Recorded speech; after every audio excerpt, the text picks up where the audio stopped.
నీటి ఓటల విషయంలో ప్రాంతీయవాదాన్ని రెచ్చగొట్టడం సరికాదన్నారు ఏపీ బీజేపీ అధ్యక్షుడు మాధవ్. ఆయన రాయలసీమలో పర్యటిస్తున్నారు. పెండింగ్ ప్రాజెక్టులు, కృష్ణా మిగులు జలాలు, పొరుగు రాష్ట్రాలతో సమస్యల విషయంలో కూటమి ప్రభుత్వం సమర్థంగా ముందుకెళ్తోందన్నారు. కర్నూలులో పర్యటిస్తున్న మాధవ్తో మా ప్రతినిధి కిషోర్ ఫేస్ టు ఫేస్.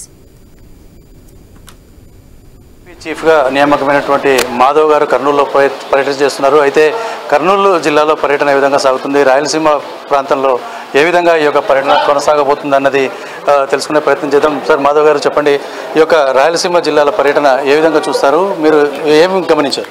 ముఖ్యంగా రాయలసీమ రావటం మాకు అదృష్టంగా భావిస్తున్నాం. ఆ విధంగా ఒక మంచి ప్రారంభమైంది.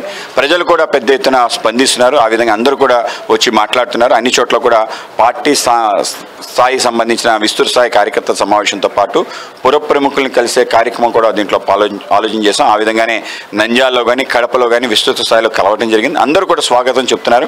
భారతీయ జనతా పార్టీ బలపడాలని వాళ్ళందరూ కోరుకుంటున్నారు. మీరు ఎప్పుడు ముందుకు వస్తారని చెప్పి వాళ్ళు అడుగుతున్నారు. ఆ విధంగా ప్రజల్లో ఉండే కాంక్షని తీర్చే విధంగా మా యొక్క కార్యరచన ఉంటుంది.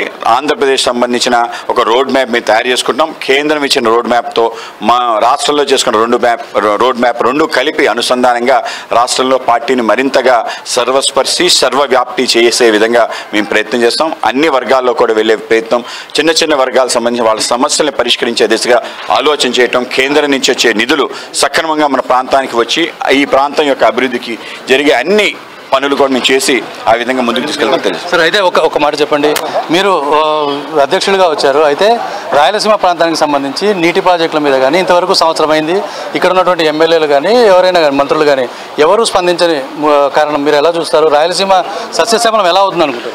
రాష్ట్ర ప్రభుత్వం నీటి వనరులకు సంబంధించిన దాంట్లో చిత్తశుద్ధిగా ఉంది. ఆ విధంగా ముందుకెళ్తుంది.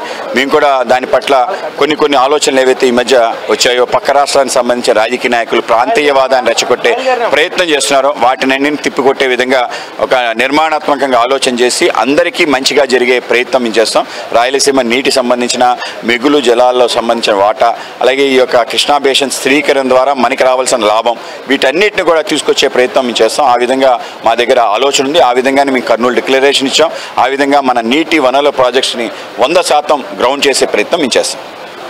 ఇది చెప్తున్నది. పూర్తి స్థాయిలో కూడా పెండింగ్ ప్రాజెక్టులను పూర్తి చేస్తాము, రాయలసీమ డిక్లరేషన్ కట్టుబడి ఉన్నామని చెప్పి మాధవ్ చెప్తున్న పరిస్థితి. వీడియో జర్నలిస్ట్తో రామ్తో కలిసి ధరణి కిషోర్, ఐ న్యూస్, కర్నూలు నుంచి.